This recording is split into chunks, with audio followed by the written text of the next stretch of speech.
Ya estamos, ¿no? Eso Ya. no fue un ensayo. Esto como que pasó en realidad.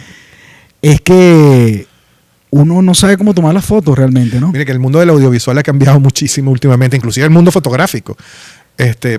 Poco fotógrafos, o sea, uno tomaba cámaras. ¿Te acuerdas cómo eran las cámaras? Las cámaras eran horizontales y tenían esa formita. De hecho, las más extremas eran unas camaritas desechables que eran literalmente una línea de este grosor.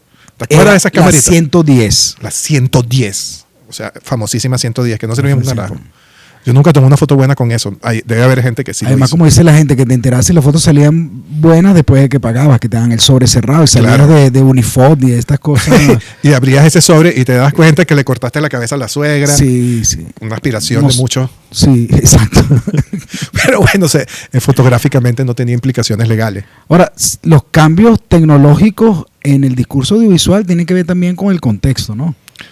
Bueno, o sea, hay una persona que nosotros queremos mucho, que no vamos a decir, que se llama Andrea Hermoso, que el otro día nos estaba Tenemos cuestionando. una broma que Carol Guevara. Sí, esos son los dos grandes ausentes, pero Carol estuvo aquí hoy Ajá, con sí. nosotros. Sí, sí. Carol Entró a cuadro. entró a cuadro para corregirte. Sí. Para decirnos a nosotros una cosa que siempre nos dicen, que es que nosotros somos un par de boomers, pero no es verdad, somos generación X, lo demostraremos eternamente. Pero Andrea nos dijo que los historiadores siempre decían que todo era histórico. Y le dicen, no solamente lo dicen los historiadores, o sea, hay otra gente que también lo dice, pero el problema es que por supuesto que las circunstancias técnicas, sociales, van a modificar la producción cultural, la forma en que la producción cultural se realiza. O sea, si no, explícame esa producción cultural y la forma en que se realizó. O sea, el nuevo sujeto que propone el arte y el nuevo comprador de arte son ahora sujetos que no tienen nada que ver con el comprador de arte del siglo XX o el mecenas de las artes de la época de los Médici. Claro. O sea, la relación del productor cultural como Leonardo, que no era realmente un artista, porque eso es un concepto. Dilo completo, de porque la la gente ilustración. piensa que es Leonardo. La tortuga ninja. Yo me refiero, siempre que hablo de Leonardo, hablo de la mejor tortuga ninja, que vivió en el periodo justamente del Renacimiento, que fue patrocinado de alguna forma, o sea, tuvo un mecenazgo de los Medici, una familia muy rica de Italia, de esa cosa que hoy llamamos Italia.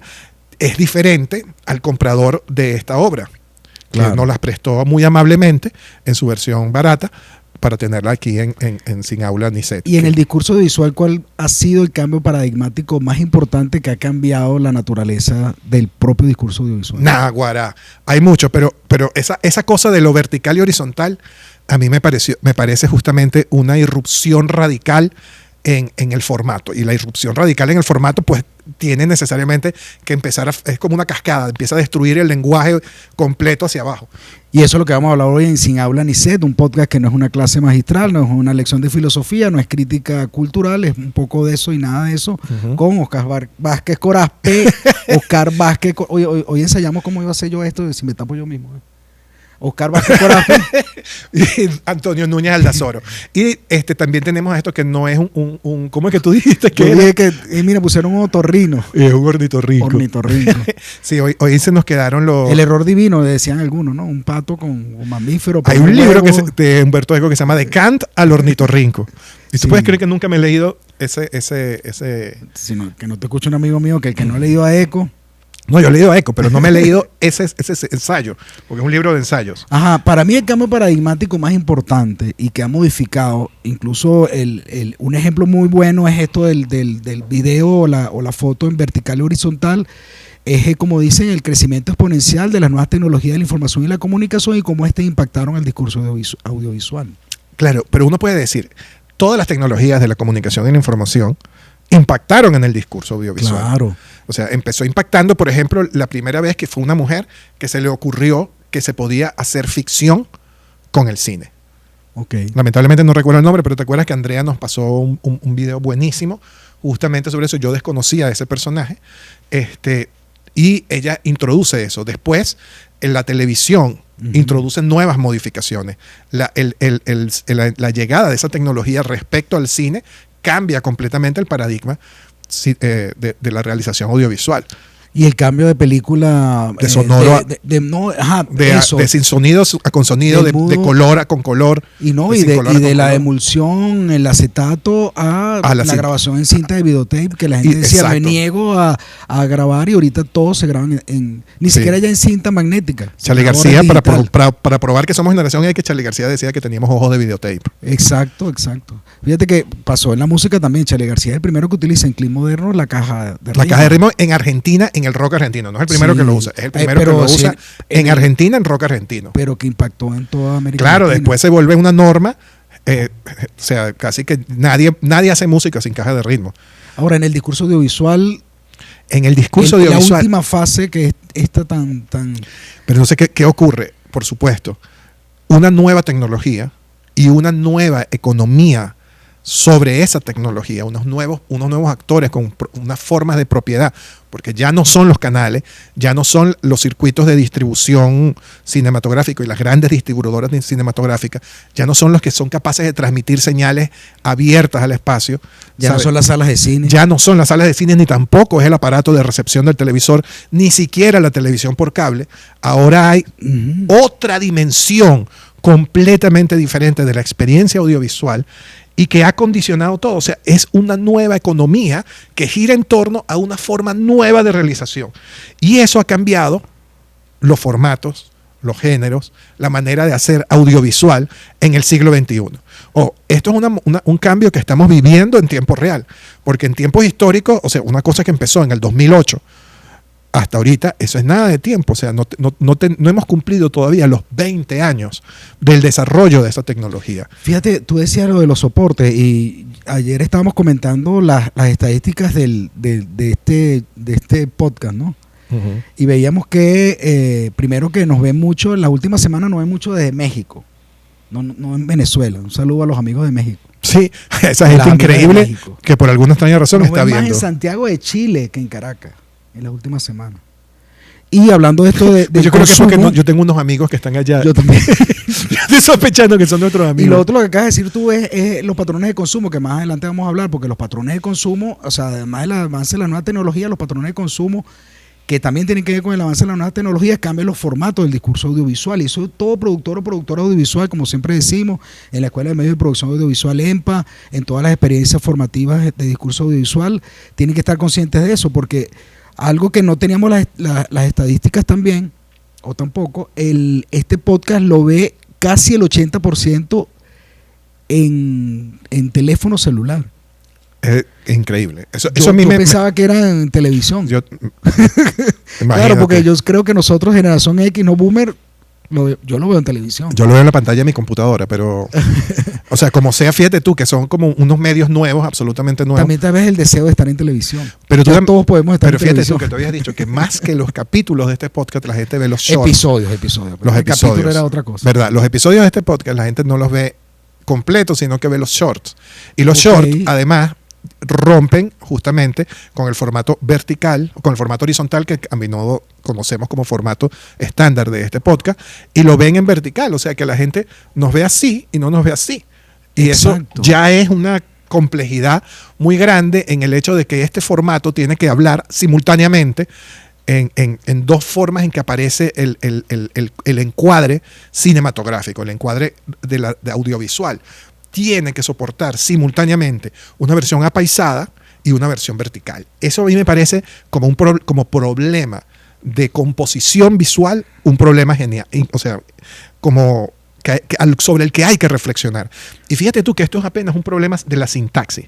Hay en el nivel de la sintaxis del audiovisual. Ese es el primer tema. Que sería el primer tema. Hay unas modificaciones en el orden del discurso.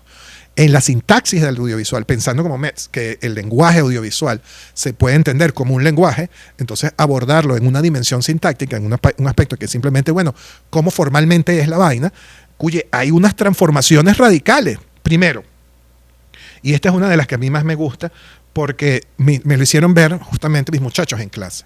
Nosotros estábamos dando clases y estábamos buscando ejemplos de dos formas de edición. Una se llama el match cut, ¿verdad? Y la otra es el jump cut. Entonces, everybody clap your hands. Ajá. El batch cut el jump cut es estas cortes que se hacen sobre una misma secuencia de acción, ¿ok? Muy breves, que te hacen como mini elipsis para ponerte un poquito más adelante en el tiempo. Pues resulta, por ejemplo, si nosotros vemos el podcast, cuando lo vemos transmitido, no tiene cortes. Es una sola secuencia con cambios de cámara. Pero cuando nosotros vemos los shorts... Nosotros no hemos llegado a la época del match cut. Los shorts sí, nuestros muchachos, nuestros compañeros del empanóptico, claro. nuestros compañeros de empanóptico constantemente nos hacen jump cut, es decir, pequeños saltos para abreviar el vacío. Resulta que es la norma en el mundo de las redes sociales que el jump cut se haga en todas las presentaciones. Entonces, que yo quería con este episodio, Oscar, que cada uno de esos cambios le diéramos una sustancia, una fundamentación que yo creo siempre que tanto realizadoras y realizadores como técnicas y técnicos tienen que tomar en cuenta. Tú acabas de decir una categoría muy importante que es la temporalidad. O sea, el jump cut maneja la temporalidad. Y además maneja la temporalidad porque es una técnica de edición. Ajá, claro. Y tú acabas de hablar de la palabra elipsis, o sea, se trata de manipular, que es algo que a veces los muchachos es cuando están en la experiencia técnica, material, de componer y de hacer un audiovisual, tienen que tener en cuenta que el match cut, como dices tú, era de una forma anterior, de la transición, ¿verdad? O de las elipsis históricas o la elipsis de la anécdota del discurso audiovisual a una nueva forma que es acortar el tiempo de la misma secuencia por una cuestión de economía temporal. Sí, economía temporal. Fíjate tú que cuando nosotros estudiamos sintaxis audiovisual, nosotros decimos que existen 3 tipos de tiempo. ¿Me entiendes? Las redes sociales nos han hecho percibir un tiempo adicional. Te voy a decir, los primeros 3 tipos de tiempo, sí, eso es increíble. El tiempo, por supuesto, el tiempo real. O sea, los hechos ocurren en la realidad en una dimensión temporal que es la que es, pues. O sea, usted ve un choque y un choque, si ustedes recuerdan el sonido de un choque es así. Y ahí ocurrió todo. Ahí se mató la gente, ahí se desguazó todo. Si nosotros vemos en el tiempo fílmico un choque y se dramatiza ese choque, claro, eso puede ser 9 minutos de película. Sí, el manejo de la tensión. El manejo de la tensión, toda la cosa, la anticipación, el postergado, o sea, todo. Ese tiempo se distiende. Entonces hay un tiempo fílmico, hay un tiempo real y hay un tiempo de realización. O sea, en la película puede durar un choque que dura 6 segundos, lo puedes llevar a 1 minuto y medio o más. Bueno, los combates de Goku, que se supone que son cosas instantáneas, en sí se pueden durar 4 capítulos. Es decir, o cuando se muere una chica en un K-drama, ¿no? Un coreano. Un K-drama, pues, coreano que una cosa que es. Se mueren como en 4 minutos y medio. En 4 minutos y medio. O sea, transcurre. O sea, no se muere. Exacto, no se muere y se murió. Es un apagón. Pero al lado de eso está, por supuesto, el tiempo de realización. ¿Cuánto me cuesta a mí en producción hacer esa escena? O sea, yo puedo tardar en hacer un choque que va a mostrarse en pantalla 1 minuto y medio. Me puede tomar 2 semanas, 3 semanas de preparación y trabajo. Entonces, esos son los 3 tiempos que se integran en el tiempo fílmico. Pero las redes sociales nos añadieron un tiempo, que es el tiempo del espectador. Porque como estamos en una economía de la atención, entonces el tiempo de atención promedio del espectador se vuelve vital. Entonces, el jump cut es justamente un problema sobre la economía del tiempo. Claro. Pero existe otra dimensión, que es una dimensión de discurso, que es lo que devela el cambio radical que significa el match cut. Match cut es cuando tú tienes una imagen, ¿verdad? Tienes un plano y al lado le pones otro plano que no tiene nada que ver, pero tú los relacionas y de alguna forma construyes un nuevo concepto en esos dos planos, sí, y haces match, los casas. El ejemplo clásico en redes sociales es la típica donde tú ves una persona con esa discapacidad, que es el enanismo, un hombre con enanismo haciendo ejercicio y está simplemente así con las cuerdas y está moviendo las cuerdas así, que es un entrenamiento de gimnasio. De CrossFit. Un entrenamiento de CrossFit.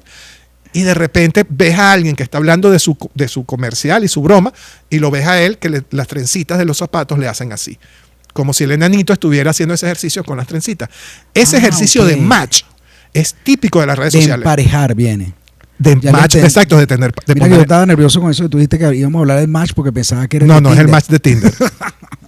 No es verdad, porque por ejemplo uno lo ve mucho y esto es importante para los que hacen producción audiovisual para redes sociales, para una panadería, para una venta de moto, sí, que hacen eso mucho, ¿no? Por ejemplo, un choque de autos, que alguien sale por el parabrisas y de repente pone otra persona haciendo como que haciendo está como que cayendo. está cayendo y a veces no dice, importa si mira, está vestido compra igual. la panadería en Cachitos Exacto. acá. Y arranca una publicidad que no tiene O sea, es emparejar una realidad con la que tú quieres de verdad con expresar. la que tú quieres de la otra. Porque hay una, bueno, hay también parte de la economía de la atención, porque la primera te captura un choque de auto, una persona con enanismo haciendo ejercicio de CrossFit, te prestas atención y después pone el verdadero mensaje, ¿no? Pero yo creo que pasa una Por cosa. principio la publicidad le decían antes, no, la ostentación, lo ostensivo del mensaje. Primero tienes que llamar la atención y después soltar Pero yo el creo flan. que ahí pasa un asunto que tiene que ver justamente con una dimensión que no es de la atención, claro, evidentemente todo termina ahí, pero sino de la propia naturaleza del texto audiovisual. Ok. Es decir, el texto audiovisual está prescrito. Es decir, es como si ya el guión existiera antes de que tú hagas el audiovisual. O sea, fíjate tú qué loco. Ya te dieron el guión, el espectador ya conoce el guión. Ok. Porque ok. ya conoce ese match. O sea, esos match funcionan en la medida en que son virales. No es el que lo inventa el que lo hace viral, sino el uso cotidiano de ese sistema, ¿entiendes? De utilizar específicamente el enano, la misma toma del enano o la misma toma del choque, y que tú lo ves repetido en gente que está haciéndolo para publicidad de cualquier cosa o creadores de contenido de cualquier manera. Tú vas viendo cómo ellos tienen el guión prehecho. O sea, se viraliza, amigo, el texto 1 con la imagen 1. Y en el montaje, en esa relación entre T1 y T2, ya está resuelta. Claro. Y eso es lo que se aprovecha del audiovisual. Ese match cut es la prueba de que el fenómeno audiovisual en las redes sociales cambia radicalmente del audiovisual de cine, porque es como si el T1 y el T2 y esa relación ya estuviera prefabricada, y porque el tiempo que más importa es el tiempo del usuario, no el tiempo real, no el tiempo fílmico y no el tiempo de realización, sino finalmente el tiempo del intérprete, el tiempo de interpretación, el momento en el que está ocurriendo la recepción. Se cumple la premisa de Martín Barbero de que las audiencias son las que median. Ya lo hablamos una vez con guión, que existen unas estructuras míticas, permanentes de nuestra sociedad occidental, cristiana, ilustrada, moderna. Y nosotros tenemos unas estructuras narrativas que eso es lo que hace después el productor, el guionista, el productor. O sea, ya de alguna forma está el espectador en lo que se produce porque hay unas expectativas basadas en esas estructuras. Ahora, como las estructuras que mandan en el discurso audiovisual son de redes sociales, esas estructuras el productor trata de representarlas para que sean aceptadas rápidamente. Exacto. Es no solamente los cambios que vienen del cine, los cambios que vienen en la percepción de los usuarios o los consumidores que ha determinado una naturaleza de este tipo de edición nueva, ¿no? Esos son los cambios que dices tú que vienen del cine. ¿Cuáles vendrían de la televisión? Fíjate, hay cosas que vienen de la televisión. Mira qué interesante, ¿no? Porque ahí estamos viendo como la novedad y ahora estamos viendo lo que permanece. O sea, Foucault, ¿te acuerdas que Foucault pensaba la historia como discontinuidades? Exacto, sí. Él señalaba las discontinuidades como una especie de ejercicio para criticar el historicismo que pensaba solamente en continuidades. Pero nosotros estamos viendo discontinuidad y continuidad simultáneamente en todas las cosas que hacemos. Entonces, Foucault tenía razón a media. Sí, hay discontinuidades y tenemos que analizarlas. Las redes sociales son una discontinuidad en la producción audiovisual, pero como tú acabas de señalar, hay cosas que vienen de los formatos anteriores de la realización audiovisual. Y en la televisión hay dos que se heredan que son importantísimos. El primero es el zapping. Ok, sí. Es decir, sí. El tiempo de zapping que determina el tiempo del plano es una herencia de la televisión. ¿Por qué? Porque fíjate tú. Y te voy a decir una cosa rapidito antes, no se te vaya a olvidar lo que estás diciendo. El zapping tuvo un salto exponencial con la llegada de un artilugio que modificó la televisión. Eso es lo que yo iba a decir. ¿Cuál? El control remoto. El control remoto. Claro, porque es que ¿qué ocurre? El primer control remoto era el niño más pequeño de la casa. Eso. ¿Fuiste tú? Yo sí fui. No, a mí no me tocó. Le tocó a Luis Alberto. En mi casa había un código, decía cambalache. O sea, yo estaba en el piso, siempre los menores en el piso, mis hermanos mayores me daban una patada y decían camballo. Era camballo, no cambalache, camballo. ¡Qué bueno! Patada, camballo, y uno se paraba, pa. Ahí, sí, ok, uno se volvía a sentar. Mi hermano lo hacía. Luis Alberto le tocaba ir al televisor, cuando estábamos en el cuarto del abuelo, le tocaba ir al televisor, él se sentaba más cerca del televisor, a veces en el piso, y hacía el clac, el cambio. De hecho, a veces se sentaba ya tan pegado a la vaina que no tenía ni que pararse, o sea, era estirar la mano. Pero el sociólogo, Francisco Mieres dice que los cambios revolucionarios, cuando son cotidianos por una generación o ya están dados cuando ellos llegan, no les parecen importantes ni disruptivos. Claro, pero en cambio aquí nosotros, repetimos, generación X, no boomer, vivimos el cambio de la televisión a color y vivimos el cambio de el control remoto, la aparición que creó del ese infrarrojo. fenómeno del zapping. Claro. Ahora, ¿cómo es el zapping ahora en redes sociales? El zapping es el dedito. El swap. Swap es la cosa. Sí, swap es otra cosa. No sé qué será. Ese dedo, cuando tú estás pasando en el feed infinito, en tu línea de tiempo infinita, que se carga constantemente, ese dedo es el equivalente al control remoto.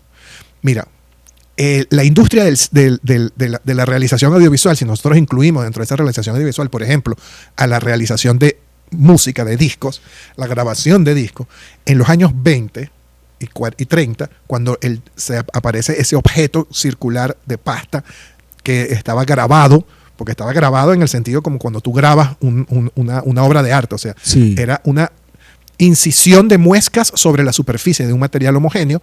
Ese grabado duraba 20 minutos. ¿Y tú sabes por qué duraba 20 minutos?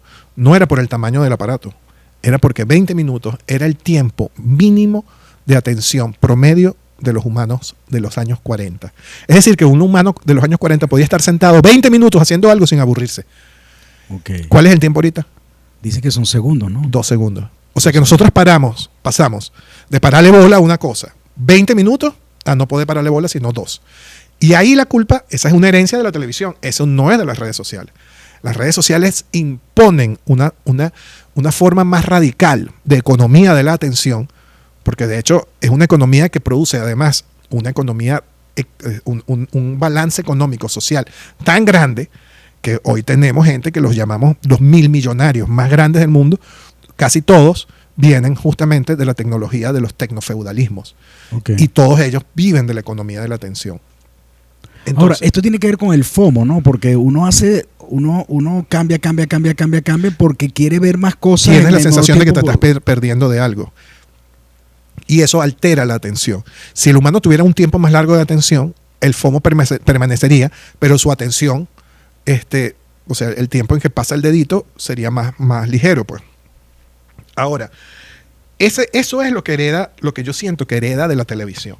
Pero hay cosas que ella se trae como novedad, que no lo tenían como estándar industrial ninguno de los formatos de broadcast anteriores a las redes sociales. Y el primero es el asunto ese que justamente vinimos a ver hoy cuando tú me querías tomar la foto para redes sociales, que es la verticalidad del formato respecto a la antigua horizontalidad del formato. Nosotros descubrimos el formato vertical, componemos en formato vertical. Los muchachos ahora toman fotos directamente así, jamás hacen este gesto. Inclusive este gesto es incómodo en el audio, en el formato del teléfono. Requiere que tú compenses el peso de una manera rara. En cambio, este gesto es mucho más cómodo porque el peso permanece. O sea, técnicamente, por un montón de vueltas, la nueva tecnología que viene aparejada con las redes sociales y con esa realización audiovisual hace que la gente tenga que tomar fotos y tenga que realizar y inmiscuirse de una en el formato vertical. Si los televisores inteligentes se están pareciendo más a los teléfonos y uno ve sobre todo el merchandising de publicidad en sitios, los móviles, que ahora ponen pantallas planas verticales para poder dar información. Mira, chamo, una de las cosas más poder llegar a ese formato. Fíjate, también en el consumo, ¿no? Yo tengo una marca gringa de pantalla para mi computadora. Ajá. Que no es la marca de la computadora, es una marca adicional que yo compré. Y ese monitor, una de las cosas que me sorprendió es que tú lo tuerces y él se pone vertical. Okay. Y automáticamente él entiende y recompone el espacio, ¿sabes? O sea, no es que lo pongo vertical y todo queda de lado, no, él automáticamente habla con la computadora. Como los teléfonos. Chamo, sí.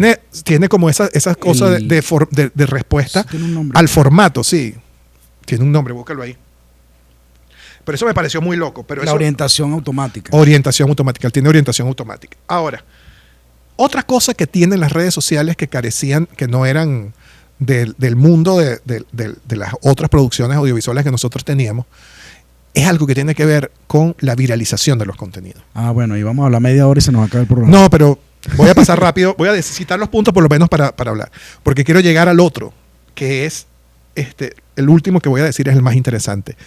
Voy a decir primero el bucle, que me parece Ok. como una cosa increíble en la realización audiovisual. Uno jamás hubiese pensado que uno tenía, porque la naturaleza, además de la forma en que se reproducía Ok, el hacia audiovisual en el televisor, era de principio a fin. O en el cine. O en el cine. O sea, tú llegabas de principio a fin. Y si llegabas a una película de cine continuado, ningún director iba a pensar que tenía que desdibujar el final de la película para que pareciera el principio. Eso no era algo que nadie tuviera en la cabeza.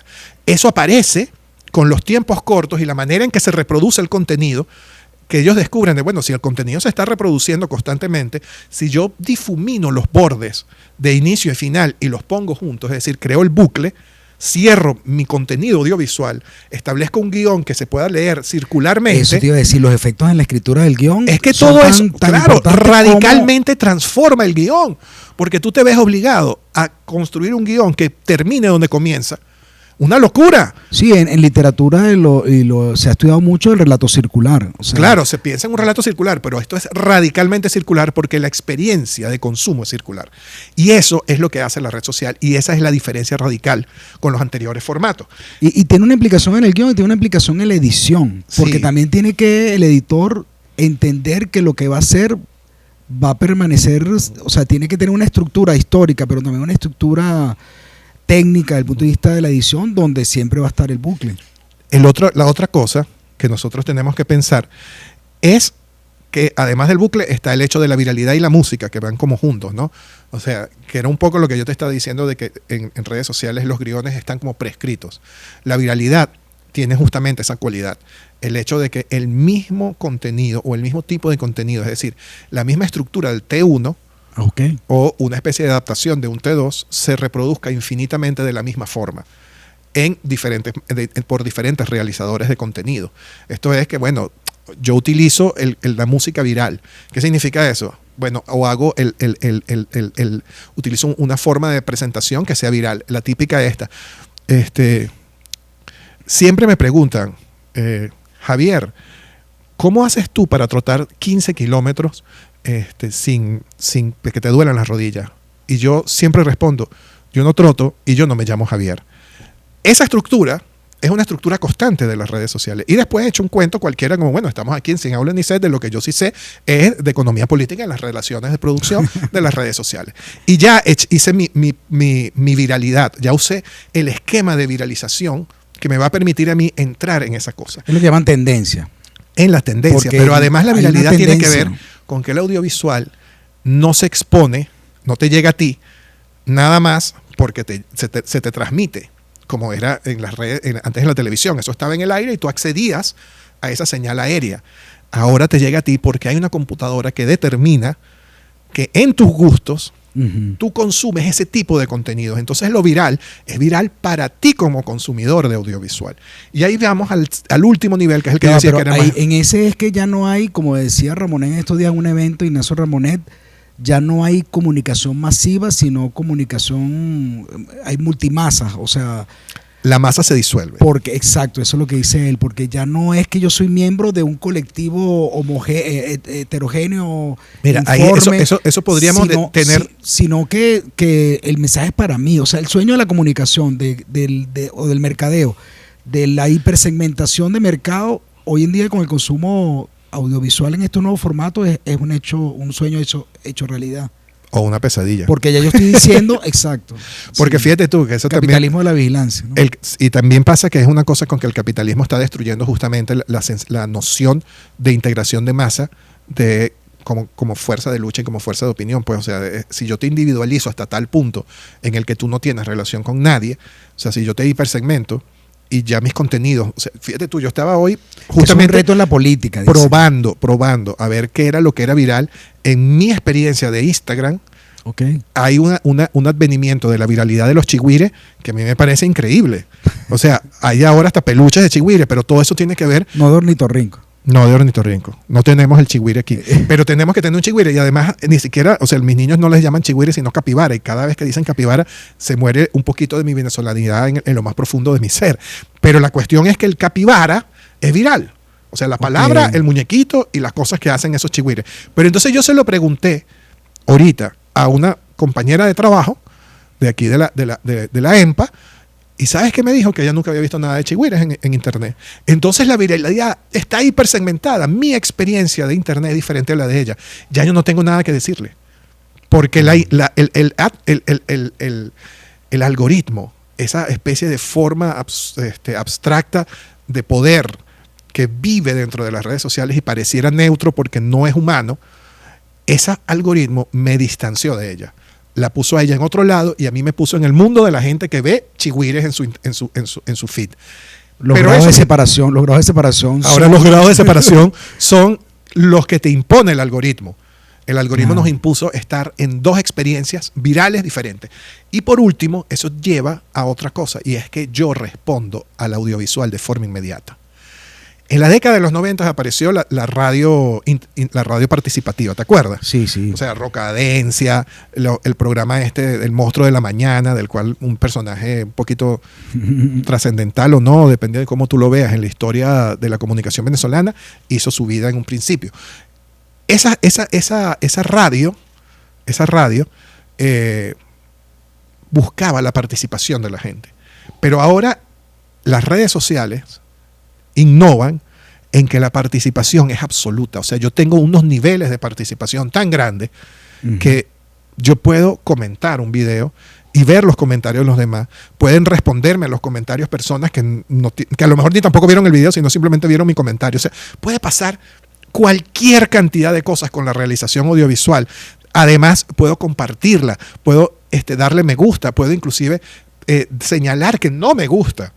Incluso lo que está pasando en el streaming, ¿no? Que puedo cambiar el final de una serie, los finales alternativos porque existe la forma de poder controlar. Puedo hacer interactiva la emisión de contenido. Althusser diría que no es que tú tomas una decisión, son finales que de todas maneras son opciones que se te están imponiendo. Claro, bueno, pero esa es como la idea de que la libertad es el consumo, la falsa libertad del mercado. Okay. O sea, el mercado te limita en las ofertas y llama a eso libertad. Libertad es otra cosa. Pero hay algo con respecto a la interactividad que a mí me parece muy importante, que es que jamás en un programa de televisión o en un programa de radio, en la década de los 90, alguien hubiese tenido que decir, dale like, comenta, suscríbete. Como decimos nosotros acá. Que por favor comenten y se suscriban al podcast. Es que te voy a echar un cuento. Y compartan.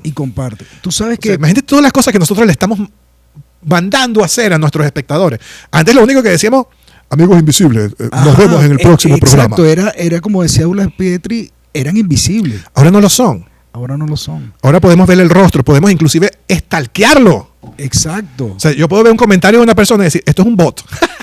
O sea, que además ahora interactuamos además con sujetos no humanos.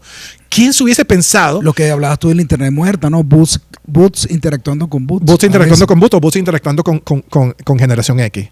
Esa es la novedad. Sí, ahora... Debe haber pornografía así. Pero imagínate que eso sería como que Douglas Petrie en su programa Valores Humanos hubiese tenido como espectadores cámaras mirando un televisor. Sí. Eso no tenía sentido en los 90. Fíjate. Hubiese sido una película de terror. Pero hoy en día es la realidad, es la constante.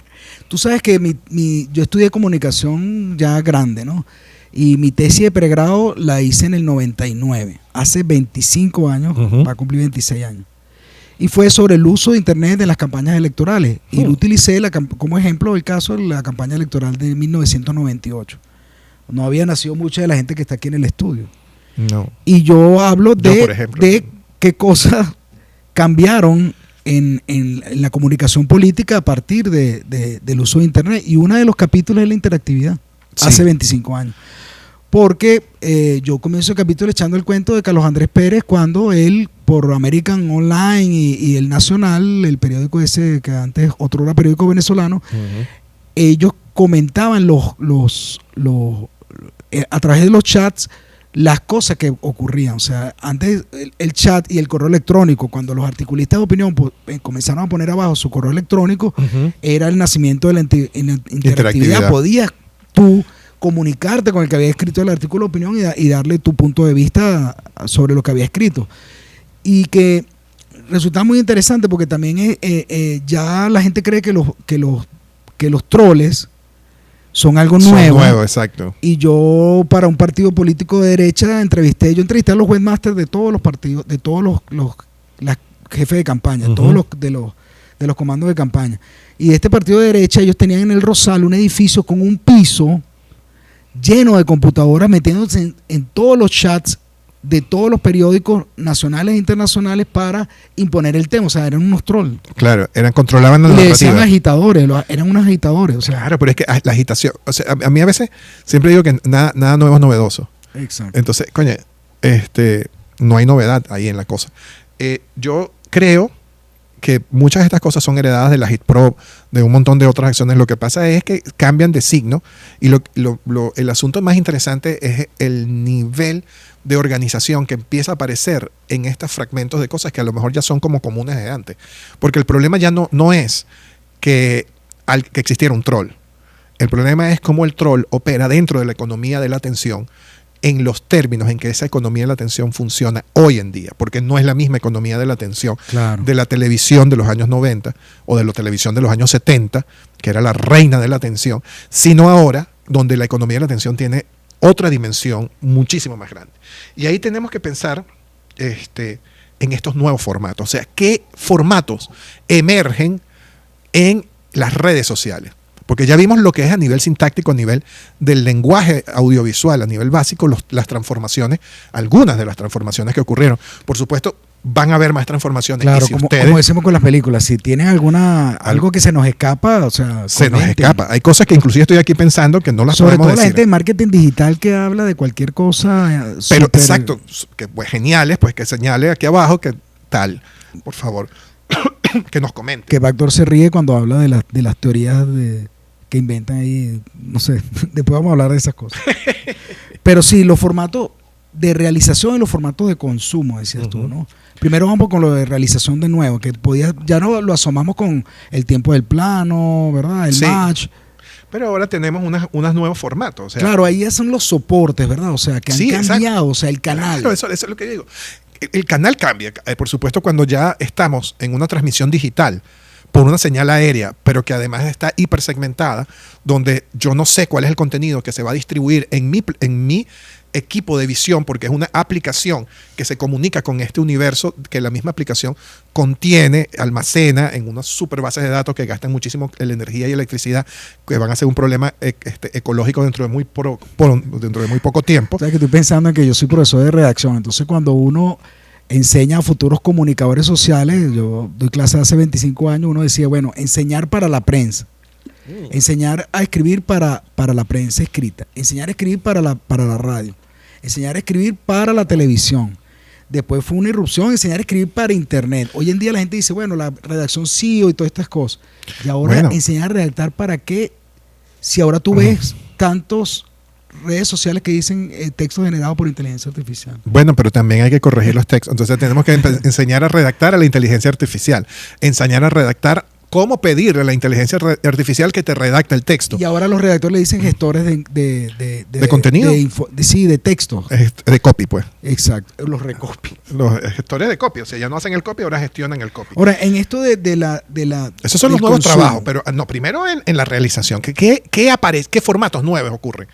Yo creo que el primer formato que nosotros tenemos que hablar es de el podcast. Oye, sí, yo quería dedicar un programa al podcast, pero está acá como un segmento. Está acá como un segmento, pero pronto habrá un programa solo para hablar del podcast. Sí, porque el es algo podcast bastante es un formato complicado.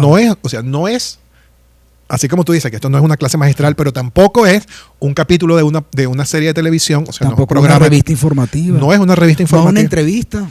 No es una entrevista como género. Muchos periodistas que hacen podcast confunden mucho el podcast pensando que es una entrevista, ¿no? O sea, y la diferencia, ¿no? Pero tampoco dentro del universo de las redes sociales es conocimiento, es un video de contenido hecho por un experto.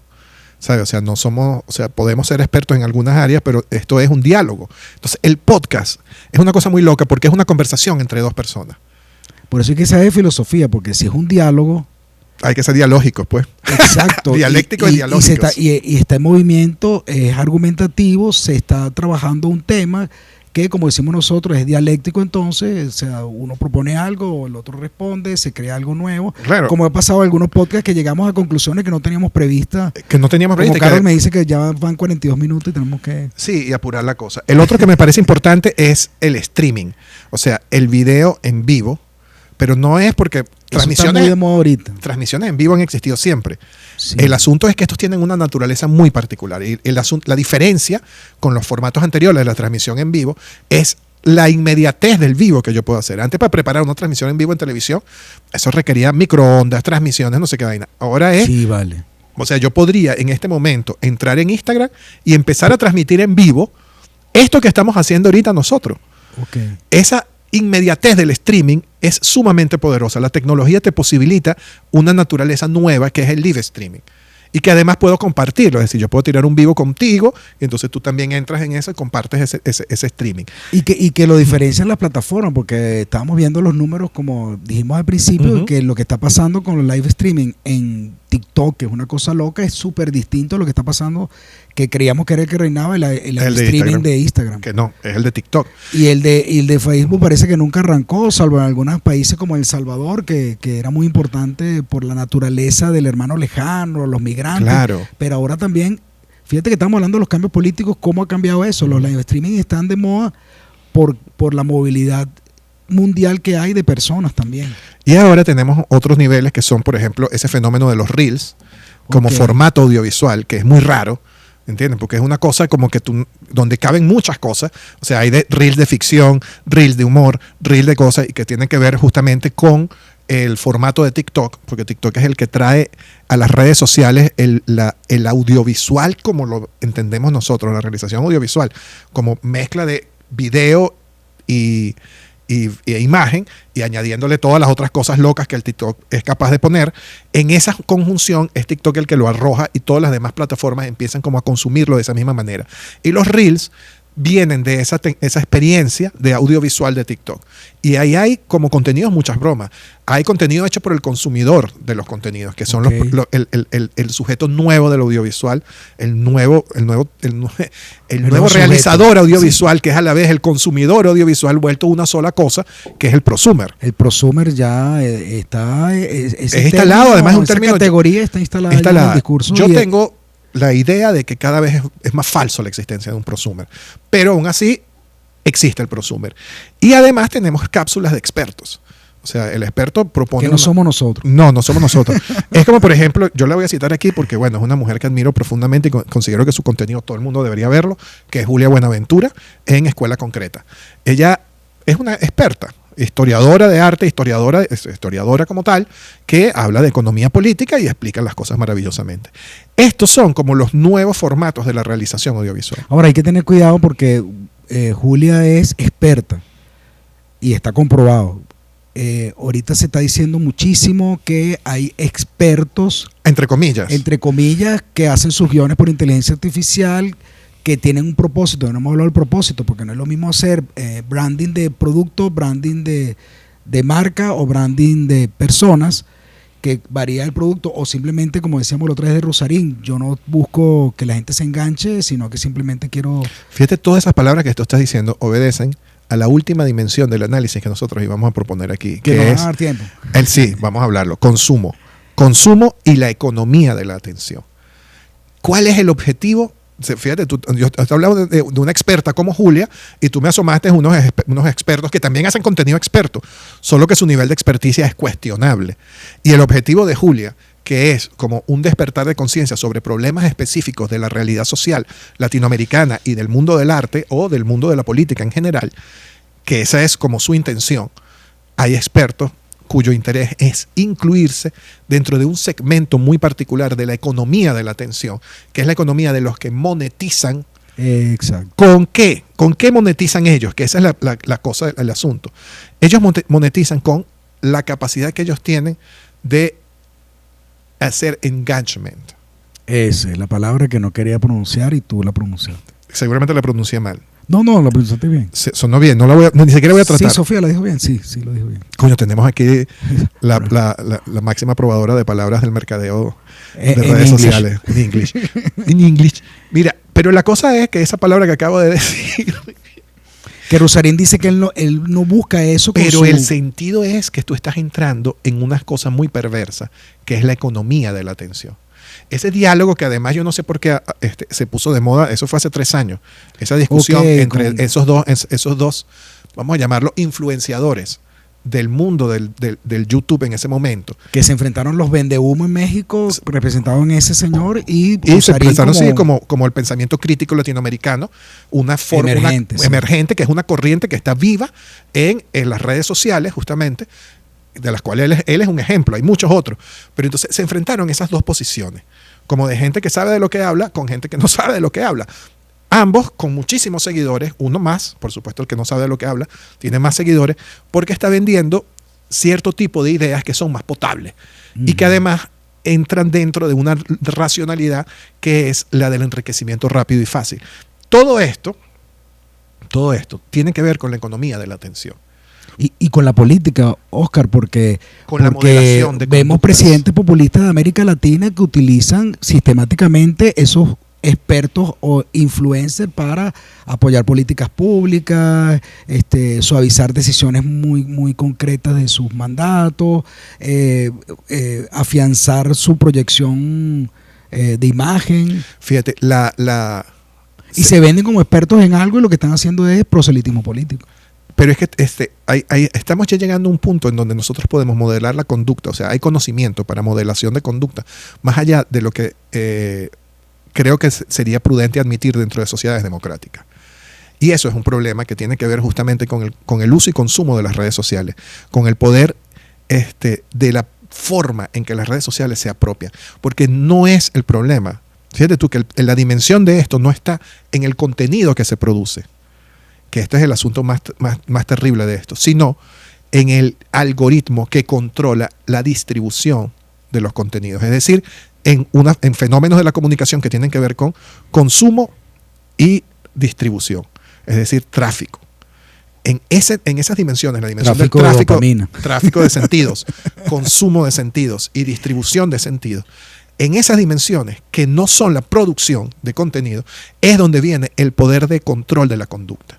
Y todo esto está basado, además, en la sobreexposición, producto justamente de ese nuevo zapping del swap, es la vaina, de las redes sociales, ese nuevo zapping de 2 segundos en el que tú te expones a un montón de conocimiento que no puedes captar profundamente. Si ya los teóricos de la comunicación criticaban los 11 segundos que tenía una noticia en una emisión de un noticiario televisivo, diciendo que era una fragmentación de la realidad.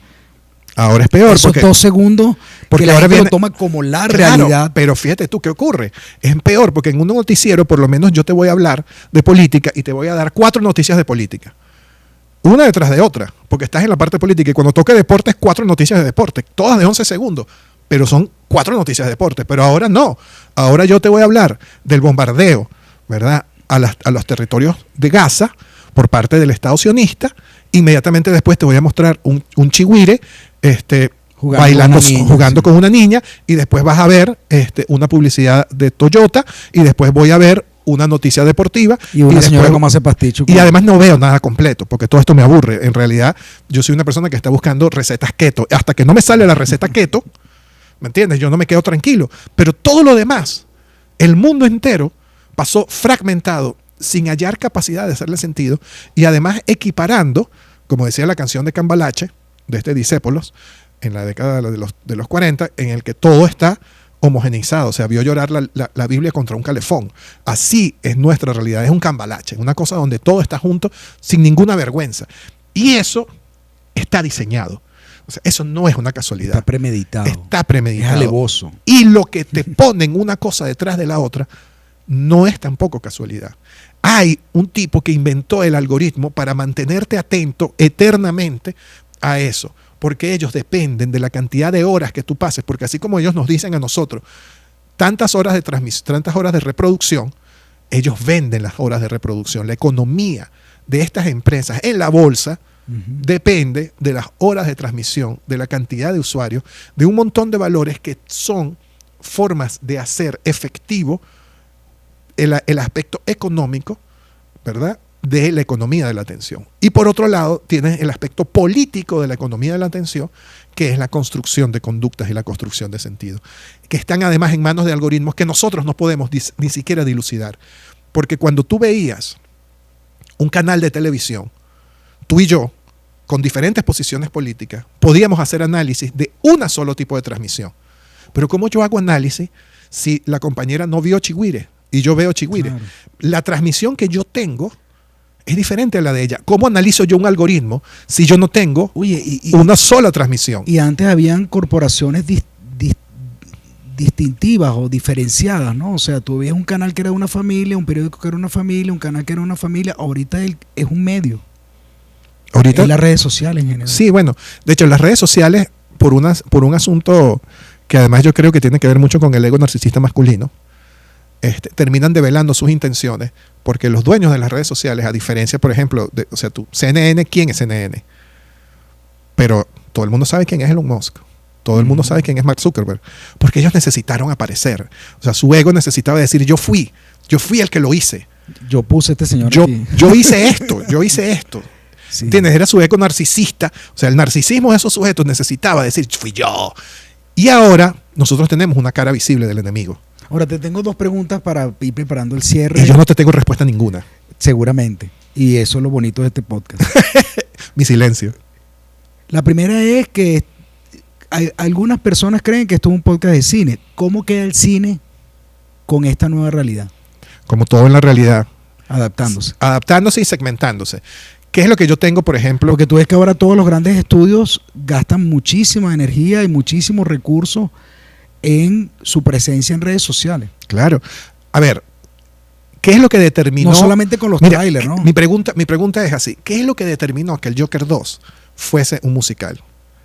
Lo que determinó que el Joker 2 fuese un musical es que la escena más viral era un tipo bailando, bajando por la escalera. Es decir, el Joker bailando por una escalera, bailando. Entonces, a los intelectuales geniales del mercadeo del cine, fíjate tú cómo la cosa va para atrás, va de la red social al cine, dijo, bueno, si hacemos una segunda, tiene que ser un musical porque lo más viral de eso fue el bailecito. Es como en AGB cuando hacían la medición de televisión que un personaje, si era el momento de mayor encendido, escribía más sobre ese personaje. Exacto, y se hacía más, le daban más tiempo de Había pantalla. más tiempo en pantalla, eso, es tiempo en pantalla. Claro, pero esto es para atrás, porque entonces tenemos muchos datos. O sea, imagínate tú que en las redes sociales existen porque se han desarrollado una serie de tecnologías que la permiten. Una de esas tecnologías no tiene nada que ver con la realización audiovisual, sino con el manejo de datos, y es la Big Data. ¿Okay? Las Big Data Science, o sea, ciencias de las cantidades masivas, yo diría groseramente masivas de datos. Y esas cantidades groseramente masivas de datos son capaces de informar unas tendencias que son invisibles si no las ves en una forma macro.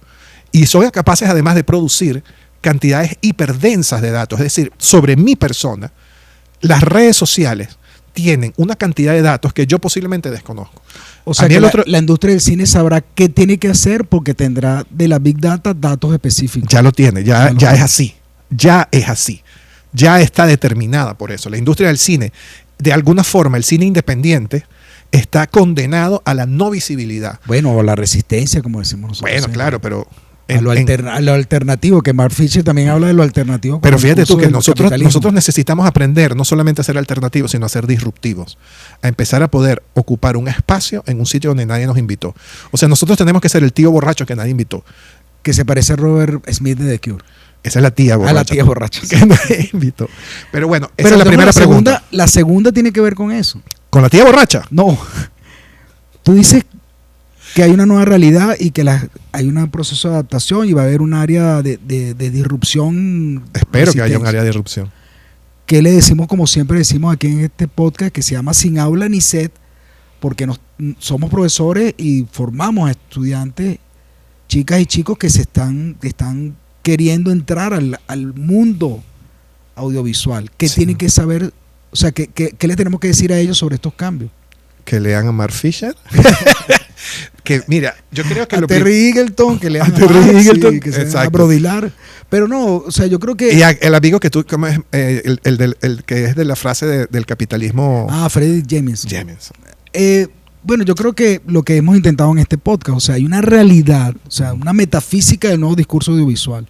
Algo que no se ve, pero lo fundamenta. Claro. Entonces yo creo, como siempre hablamos, de que los estudiantes y las estudiantes de discurso audiovisual en todas las experiencias de formación que hay en nuestro país y en México, Chile, donde nos ven, ¿no? En Uruguay. En México. Sí, Colombia. En México. Bueno, es el primer país que nos Oye, ha visto la sí, segunda. por favor, si hay gente mexicana viendo este podcast, por favor, escriban. Mira, yo soy el mexicano que ve tu podcast, yo soy la mexicana que ve tu podcast. Entonces, a todas estas personas que interesados en el discurso visual y sobre todo los que se están formando en el discurso visual, tienen que entender esto que fundamenta lo que acaece, lo que se muestra. Pero no lo van a entender nunca si no ven lo subyacente. Claro. Por ejemplo, alguien que está estudiando aquí en la Escuela de Medios y Producción Audiovisual, EMPA. Digo, pero tú te pagas y te das el vuelto. Respondiste tú solo. Sigue. Sí, tiene que entender. Dale, que no viene en carro. Decimos en Venezuela, ahora tenemos que referirnos a otro país para la gente de afuera. Tiene que saber estas cosas porque se gradúa. ¿Se acuerdan cuando hicimos el programa del productor audiovisual? Nace, se hace o se deshace. Para no deshacerse, pensando que va a ser una producción audiovisual en un mundo ideal que dejó de ocurrir según Rosarín en 1970 y que en el 2008 ya fue la estocada final de ese mundo que la gente cree que puede ocurrir y ya dejó de ocurrir hace muchísimo tiempo. Tienen que entender que esta producción audiovisual no es que yo ahora hago producción audiovisual para redes sociales porque es donde más se consume, sino que hay una economía de mercado, hay unas intencionalidades políticas y hay una nueva realidad social mundial, lo que estamos viendo con Estados Unidos, nuestra América, Europa del Este, que tienen que saberla para poder actuar sin errar, pues. O errando, pero con la oportunidad del aprendizaje. El otro día estaba escuchando justamente... Sobre todo porque también nos ven de Estados Unidos, pero ese público latino y es menor según las estadísticas. Sí, yo iba a hablar sobre... Pero estamos en la periafuera. México, estamos en la periafuera. Todos son periafuera que estaba además bastante golpeada en los últimos meses. Claro, porque bueno, pareciera que el enemigo viene por su fuero. ¿Y qué discurso audiovisual vamos a hacer para seguir colaborando con esa ataque desmedido contra la periafuera o la periferia, o construimos un discurso disruptivo, como dices tú, por no decir resistencia? Y hay que ver, empezar a pensar, empezar a cuestionar nuestra participación en las redes sociales. El asunto cuando uno va a un banquete y no te dan comida, quiere decir que el banquete tú eres la comida. Eso es así como cuando le dicen el chiste de ¿por qué estás llorando, pollito? Porque mi mamá le invitaron un sancocho y tiene 2 semanas que no volvió. Sí, hay algo parecido con los camaroncitos. Ajá. Le invitaron a un cóctel de camarones. Le invitaron a un cóctel de camarones, más nunca regresó. Entonces, a nosotros nos pasa eso con las redes sociales. Yo creo que un poco nuestro ejercicio es develar a los estudiantes la naturaleza feudal que implica las redes sociales, es decir, su condición servil, porque viene de siervo. El siervo de la gleba, la persona que le sirve al patroncito amo y señor de las tierras feudales, el trabajo de hacer redes sociales y de todo ese ejercicio de producción que nosotros hacemos para tratar de rasguñar algún tipo de elemento de esa gran economía de la que está concentrándose el valor en el dueño de la red social. Nosotros tenemos que empezar a hacerlos mirar de forma descarnada para que dejen de pensar en pajaritos preñados y puedan efectivamente obrar en un mundo con esos niveles de complejidad. Sueñen con chigüires y no con con capibaras, por el amor de Dios. Sueñen con chigüires robots. Bueno, esperamos que hayamos cubierto No, nos faltó. Esto está más bien como descubierto. Nosotros decimos que según las estadísticas de nuestro canal también deberíamos de reducir el tiempo, pero nunca lo hacemos. Tratamos. Pero no podemos. Bueno, esto fue Sin Habla ni Sed, con Oscar Vázquez Corazpe, Antonio Núñez Aldazoro. Y nos estamos viendo en las redes sociales que criticamos pero usamos.